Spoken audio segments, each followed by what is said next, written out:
In this video, I'm going to be talking about 5 of the most known sports card sites and entities, sharing my own experiences. For the sake of coming to a conclusion towards the end, one of these sites will receive a fake award from me as far as how much I really value and enjoy using this site. And then one will have to wear what I will refer to as the cone of shame. We also may occasionally be cutting to our field correspondent. His name is Moose.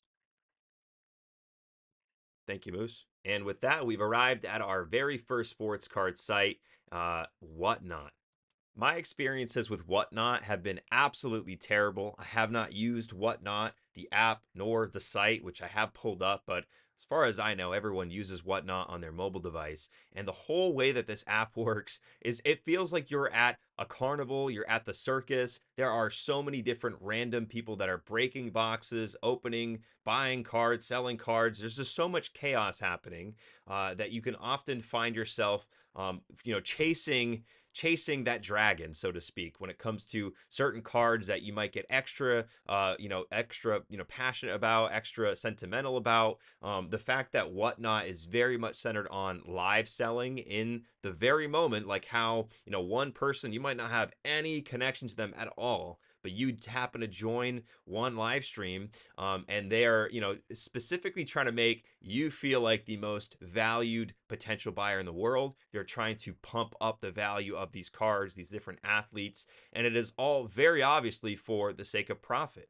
And I want to say this to say, well, obviously, like all of these sites have that in common, right? But I just really don't value myself as much, the extra pressure that is put on the average collector and someone that cares about sports and cares about different athletes and want to build out something for themselves, right? I think you can still find ways to sell product in ways where the market dictates what the actual value of these cards are without having to pressure people into feeling like they have to spend their money in this very moment, pressing that very button on the bottom right. I mean, I found myself caught up on, actually bidding against myself, not knowing how the actual auction, how that specific game that I was in, I won't name the specific streamers. I actually was bidding against myself. And not only did I mess up on my end, but I actually was really trying to reach out to this person to try and find if there was some way that I could make it clear. It's like, hey, I wasn't trying to make this whole interaction and make the community here feel so very, like the people in the comments were basically saying, oh, this guy is playing mind games. He's bidding against himself for sympathy for some reason. So I just had a very bad experience with Whatnot, and I think that culture of just like it's dog eat dog, you got to get a card for the best possible price. It is just so very toxic in my view. And what would you have to add to that, Mr. Moose? Right. Next, we're talking about DC Sports 87. They are a sports consignment site. And really, my experiences with DC Sports overall, very, very positive. I have found the value of if I have cards that, I already have graded, especially that I want to sell, but maybe I don't, have the initial exposure with my own brand and, with trying to get a lot of attention on my product, right? There's value in DC Sports being a proven seller of sports cards, not only through DC Sports, like their actual site consignment, but through eBay. I had bought a lot of different cards through DC Sports.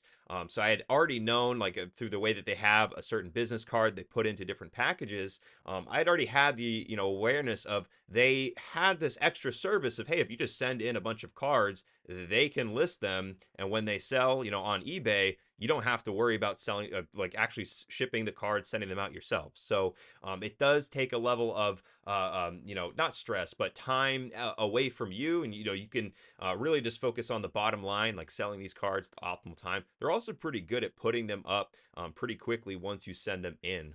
So I've had really nothing but great things to say about DC Sports 87. The fact that there's fees as well, as you could see, like just on, I mean, yeah, there's going to be fees associated because this is a business, right? So you would even argue, okay, well, if there are fees associated with going through consignment assignment through like DC Sports, then why not just sell on your own? I'd already mentioned one point being there's more attention on these products because of the DC Sports factor, but also you are still, you still have to cover fees and shipping if you were to handle all this on your own anyway. So you are getting what you pay for. I think it's reasonable. And again, I've had nothing but very smooth, business transactions as far as like getting payouts and all that, and very good customer service. So I would say two thumbs up, strong contender for DC Sports being the fake award thing at the end. Excellent. We are talking about eBay next. And I know maybe you're already thinking too, like eBay is not a sports card site per se. I understand that. But it is in the sense of, I mean, how many of you, if you're watching this video, if you've ever bought or sold a sports card, I mean, you've gone to eBay, right?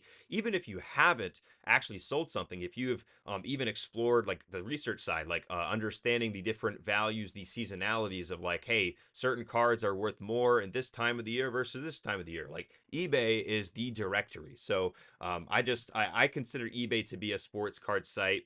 And I think, oh, not Cat Cam that time, although he has more to add there.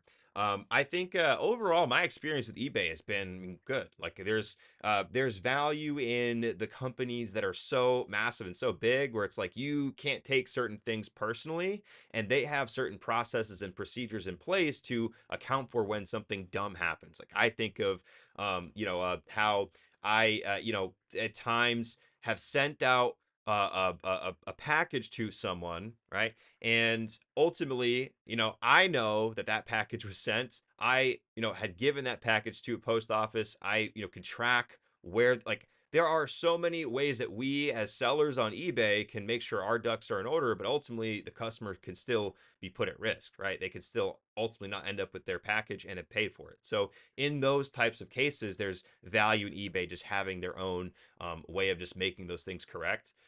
So I just want to eBay is really, you can't really have, I think, a negative experience with eBay unless your input is negative, right? So what I mean by that is if you are, for example, doing buy it now on eBay, if you are buying cards under the buy it now thing, like that is an example of a tool and a feature that is available on eBay, but it's one that people in this specific space might manipulate.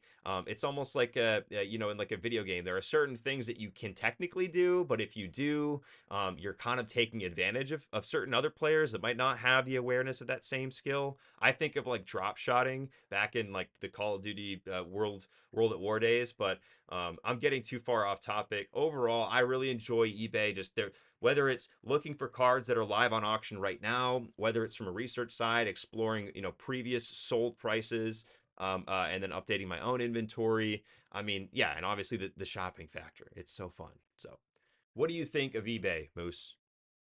That's funny considering we've gotten some things for you via eBay, and that's all you have to add? Ridiculous. The next one is a very strong contender for the Cone of Shame, and it is going to be PSA. PSA is the go to, is the standard, is like the mecca for grading sports cards, grading trading cards, obviously, right? And the fact that they have a product like the PSA magazine, which I wanted to specifically mention because that is actually my favorite aspect of PSA as a company and as a brand, as I won't even say a site because it's a physical magazine, and I've collected over the past year. I really have valued how much effort and how many different perspectives go into the publication of each issue. So I really, really don't want that to get lost upon my criticism of my negative experiences. Because on one hand, my negative experiences comes back to my point about like, like with eBay, like your input can dictate your negative experience. It's like not necessarily the fault of that site. It could be the fault of the customer, but it still should be how the site can rectify those situations. I think PSA leaves so much on the table, so much up to be desired as far as like when things do not go as they should, communicating exactly why and exactly what an accurate time frame might be.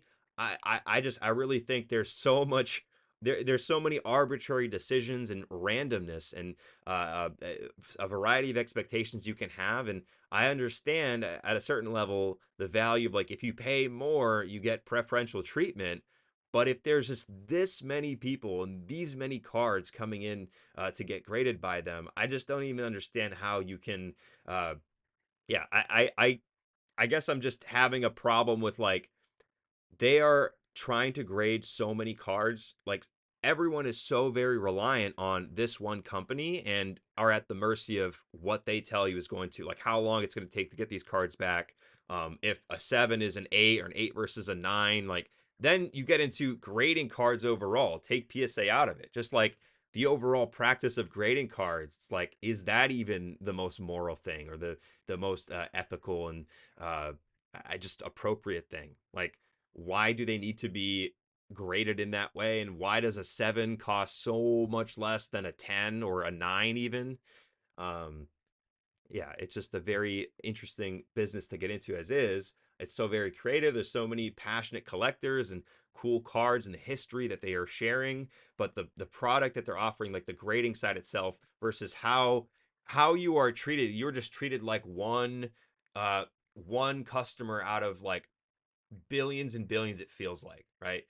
And that's because of how many cards are being sent in, and it feels like it's so hard to um, be be prioritized, right? Like how everyone that's grading are grading for different reasons, but overall people are grading because they want their cards back as soon as possible. And I just it's crazy the turnaround times right now. That's my thoughts. I think a strong contender for the Cone of Shame because I've had bad experiences. And yeah, just my thoughts. Thank you. Appreciate the PSA thoughts. Okay, and finally, I'm going to talk about Sports Card Investor slash their MarketMovers product. And this is, I'm someone, I'll actually share my screen here for the sake of showing you. I've had several versions of their membership for, I mean, yeah, not even a full year at this point, right? And I truly am someone that when I subscribe, when I sign up for something, there's probably this like bigger not emotional tie to the company, but there's probably this bigger thing that I see that I relate to. And in this case it was on YouTube, the content marketing, that side of things for SCI, for the Market Movers channel, for Jeff Wilson's channel, all of it, right? So that was a bigger reason that I was investing in this product, right? The specific Market Movers, like data tracking, you can have your whole inventory rather than writing it out. You have it on a computer screen, and it's there's algorithms as far as like tracking the values of certain cards and all of it. There is so much value in having the ability to have your data there and then manipulate it to then try and become a better investor or a better collector, right? So I bought into the product and also the people behind the product. My thoughts now is I still believe in the people behind the product, but I've had so many mixed experiences as far as like not having the correct values for certain cards pop up, and not having certain cards even show up at all. I understand too that this is a part of the growing process with a data app and just with companies overall, right? Like those are the types of experiences that companies value feedback on from customers because they can actually those are tangibles, right? So I bring these up not to say that these are like irredeemable qualities, but these were just pain points that I was kind of going through, and I personally I just find it easier to use something like Google Sheets, right? So or just like a traditional spreadsheet. And I know it takes more legwork, more heavy lifting to do what Market Movers already does for you. But I have found my own process still. It's more efficient and easier for me to use something simple like Google Sheets, or just a spreadsheet overall, an Excel sheet, in tandem with what I'm already using like eBay to track different values of cards, or 130 point, right? Another sports card database like chart, like a value site. So I just found actually using the Market Movers, and also at a certain point you're capped with how many cards you can upload. That's why I went from I'm forgetting to the premium starter unlimited, like all of the differences. It's very confusing. I think it was overwhelming the different customizations that you had, and I even had tried reaching out to customer support a couple times. They did get back to me, right, and they were very helpful. But I feel like consistently trying to access the app, access all my cards, find the correct values, update everything, having to manually update the values of cards that maybe wouldn't show up. That was kind of a pain. Um, So these were all areas where the app itself fell short for me. But again, I want to say, much like how like PSA, there are still very creative people and very passionate collectors with their heads in the right places that align with the visions of their brands, right? Um, uh, this I'm not taking away from the people that are working very hard on this app and work for SCI. Again, this is just a video reviewing my experiences with using all 5 of these sites. Now, with that, I know I mentioned coming to a conclusion on who gets the fake award and who wears the cone of shame. The fake award will go to eBay because eBay is awesome. I love eBay. This video is not sponsored by eBay. eBay is wicked fun. I literally have eBay as like a pinned site that always pops up when I open a browser. Fake award of the video, eBay, the cone of shame, whatnot. Cone of shame. You earned it. If you like this video, please consider subscribing, watching another video, clicking on the link here. I'm going to make this shot. Oh, wow, that was not even close. I'll talk to you guys later.